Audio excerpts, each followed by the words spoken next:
Throughout history, there have been many incredible civilizations that have shaped the way we live today. One was ancient Rome, a once majestic and thriving city whose strong foundations live on to this day. Yet, despite all its grandeur, life as an average citizen in ancient Rome was hard and unforgiving. What strange customs did the Romans have? What was the life expectancy of an average citizen? And what did the Romans do for fun? This is What If, and here's what would happen if you lived in ancient Rome. Let's imagine you woke up sometime between 27 BCE and 180 CE, the Golden Age of Rome.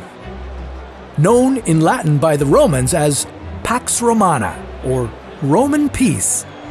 This epoch began when Augustus came into power, after his father, the infamous Julius Caesar, was assassinated.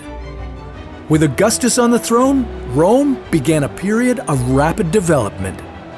At its peak, it was home to over 1 million people. It was a truly golden era of architecture, science, art, entertainment, and economic growth. It was a time of peace and prosperity. If you were rich, that is. Okay, so what's the catch?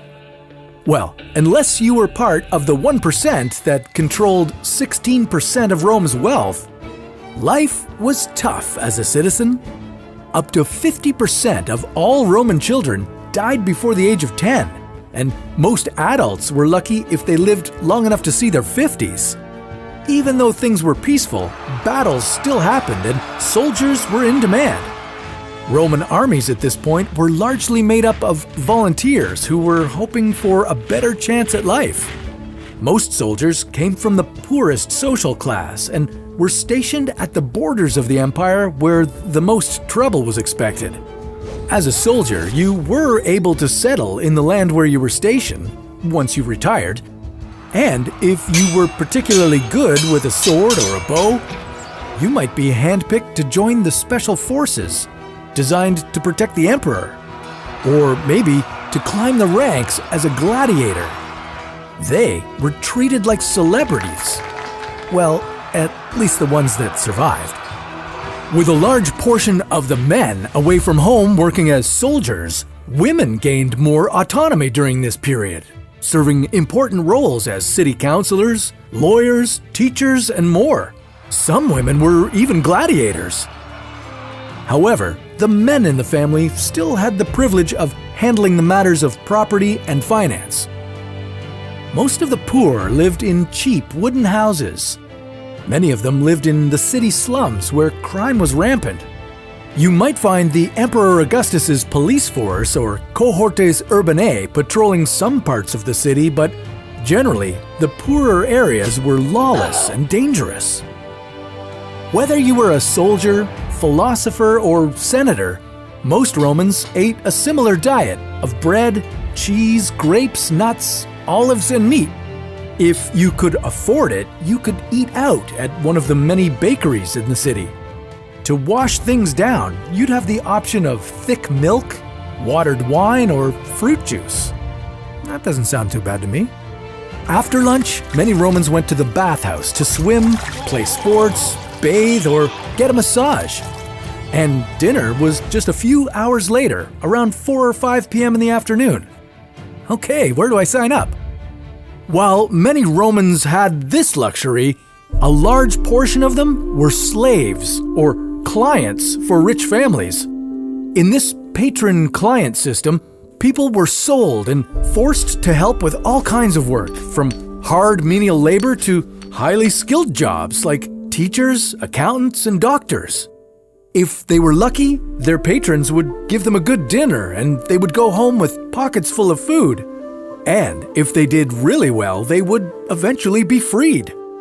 Some poor people were desperate enough to sell their children in times of hardship. Speaking of hardship, if you needed to use the washroom, you could visit one of Rome's public toilets, housing over 10 toilet seats, out in the open. Oh, that's intimate. These weren't exactly the cleanest toilets, and instead of toilet paper, Romans had a stick with a sponge at the end that they would share. I'll stick with my bidet, please. And when it was time to clean up, many Romans used urine from humans or animals to decontaminate surfaces, treat infections, and even to wash their laundry. It might sound strange, but urea in urine breaks down into ammonia, a strong cleaning agent found in most cleaning supplies today. And if you happened to get sick with epilepsy, you might be prescribed some gladiator's blood or liver to consume. Thanks, but no thanks, Doc. If you managed to save up a little money, you could go shopping at the Trajan's Market, the first ever mall in the world. Or if you were craving more excitement,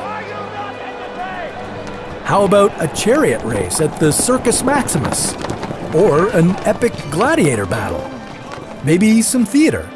And for the budget-minded, there were plenty of public executions to go around. But if history is your entertainment of choice, have you ever wondered what the world would be like if Christopher Columbus never discovered America? Well, that sounds like a story for another What If.